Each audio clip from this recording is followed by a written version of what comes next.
Hey guys, welcome back to Solo Leveling Arise. So in today's video, I wanted to talk about our rate up list, or the wish list you might know it as, and what my personal priorities are for it, especially for free to play as we progress through, because there's a couple key ones that I reckon you should put on here, and what I would consider a mistake that some people are making, which is going too ham on hunters, because hunters are cool, but you do end up needing Jinwoo weapons. So the first tip on this wish list is don't go all hunters. Make sure you have I like the 2-2 split to get a Jinwoo weapon. There's two weapons that are absolutely top tier, and another one that is amazing for like campaign progression as well. We'll go through all that, but before we go into it, I also wanted to address the banners. Now, a common question I'm seeing already is, do I summon on Char or do I summon on Beck? I'm honestly not sure yet. I haven't had enough time to do enough testing. Me personally, on my rerolls, I am summoning for Char. I think she's a cool character. She's the new character. She's the mega hype character. And I just think she's going to be better. That is my pure anticipation. They fixed crit in the game. So now she should really shine. On top of that, we do have the event going where we can get her weapon, her exclusive weapon, as free to play. Whereas you can't get the Beck weapon free to play anymore. So I think she is my priority. She's the one I'm going to go for. Now, it depends what kind of player you are, whether you want to keep summoning and get her and then get Beck. Me personally, I'm actually going on my account, going to go all in on her because I do want... I kind of want to get to 3 dupe if I can. It will take god tier luck, but we'll see how we go. But a perfectly valid strategy is just to get a copy of Char, maybe a copy of Beck if you want, but you can even stop at a copy of Char and then start saving if you want for future characters. But like I said, because we have her event on, we can get her exclusive weapon. I think she is the better option, and then it just comes down to your playstyle and whether you want to keep going on banners or not. That is that one out of the way. But let's talk about the wish list, which is the prime thing we're talking about here. So this is my default wish list when I've been re-rolling. Because one, dude, Emma, I know Emma's name really well. The rest of the names, dude, I suck at them. But Emma is a fantastic starter unit. She's just universally a strong unit that's good everywhere, and she's kind of face roll for especially the progression of the game. Fantastic unit to get a copy of, and that's why she's in there as one of my hunters that I go for. And you know, she plays that sort of main field unit, and then you can sub into Char if you're going for Char, whatever you want. Then we're going for Blue Chick, who I always forget her name, the water chick, but she is basically there for when we get to the end game for her water boss damage. She's basically just really important in that one. Now, I do see a case for where you could drop one of these two in place of the healer, because he does provide good buffing, debuff, just basically good support in general, plus the sustained heals. But I think these two are the top priority for me personally. Once I get one of those two, I would swap them off the wish list for him, and that would be my first 3 priorities. Now, past that, I think another great unit to pick up is going to be Choi. Choi is a fantastic unit. I'm waiting to see how his damage compares to the other units now that crit has been fixed in the game, and he's basically doesn't have a distinct advantage, because before he couldn't crit and he got raw damage increases, whereas now they have just fixed crit with the global launch of the game. Before, any crit damage above 50%. This is what Painblade, who I had on my tier list video, he tested all this and found out that anything above the 50 crit damage was not actually counting. So now that crit's fixed, he might be a bit worse, but he's still a fantastic unit, another great option to put in.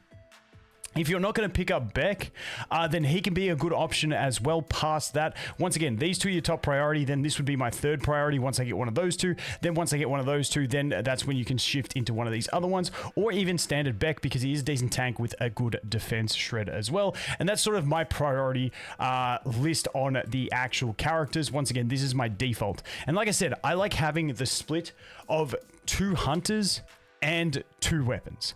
I feel like this is the perfect split, because you don't want to end up with a ton of hunters, because with this game, you have such... Gold is a massive problem in the game, and it annoys me that they haven't fixed it. But gold is such a problem, you need it to upgrade absolutely every bloody thing in the game, and you just run out of it. When I played through my Canadian account, I had 3 hunters built, and I had 2 weapons built, and I was still broke on gold. So you cannot build too many things in this game, and that's why you don't want to just fill up your roster with all hunters and start getting a bunch of hunters, because then you're like, you don't have a weapon, then you're going to have to invest into the SR weapons, which there are a couple good ones, but you're going to have to invest into some more of those low rarity weapons, which then once you finally pull a high rarity weapon, then you're going to have to upgrade it. Now, the two I put on my wish list, I feel like these are pretty no-brainer. There's one other weapon that you could sub in here, but the Plum Sword, which is this one here, the Plum Sword is just an absolutely fantastic general purpose weapon. It's got good single target damage, it's got good AoE damage, it's got good just self amplification, especially when you start getting it duped. It's melee, but it has range. It's sort of like that good all-round weapon that covers single target AoE, close range, and mid-range. So it's absolutely fantastic in every situation, in my opinion, and it is a great weapon. The other one that I put on there is the Grimoire. Now, the Grimoire is because it is just so clutch. It makes for sick combos.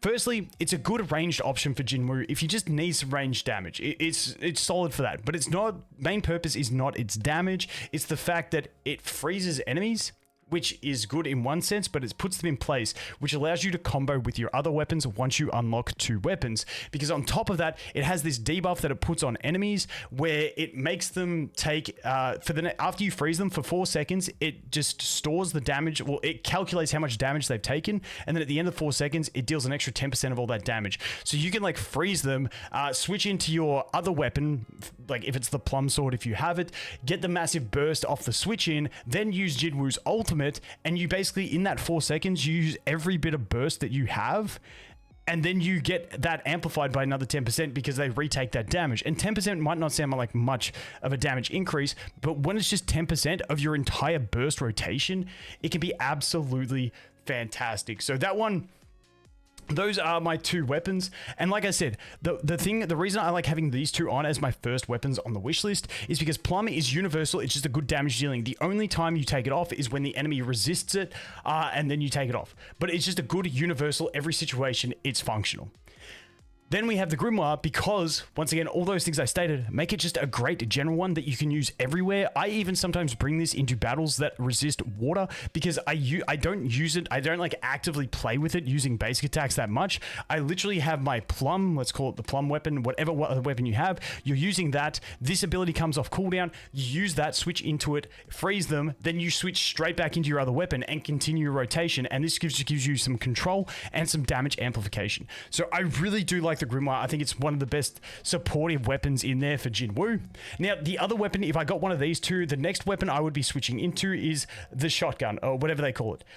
This thing is so fantastic for especially campaign progression. When we look to the Igris fight and a bunch of the other stuff in there, this is going to be super clutch because a lot of the campaign fights are weak to light. So if you can get that bonus, the damage advantage, it's going to help you clap through those fights as well. And this is just a general all-round good damage weapon.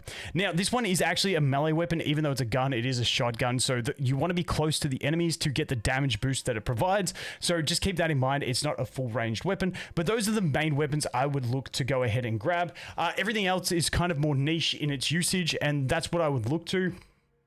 But if you end up picking up those three weapons, I'd probably just go back to putting Plum and the Grimoire on my wish list, and just maybe looking to dupes for them. You can look to the daggers maybe as like an end game play as well, but that's a bit more niche. I feel like these two are safe, or once you get the weapons you want, maybe leave one of them on, maybe leave Plum on if you've already got it, and then put 3 hunters, trying to get dupes for your main 3 hunters, or trying to fill out your hunter roster. Like I mentioned, these are my first two, then you can look to him, you can look to him as well, you can look to him if you're not getting Beck, and then you can look to standard Beck if you want an extra def shred and you want that extra tanky type def shred. So once again, we're going to have to see where the damage falls now that they have fixed the game in terms of crit didn't used to work, now it does work.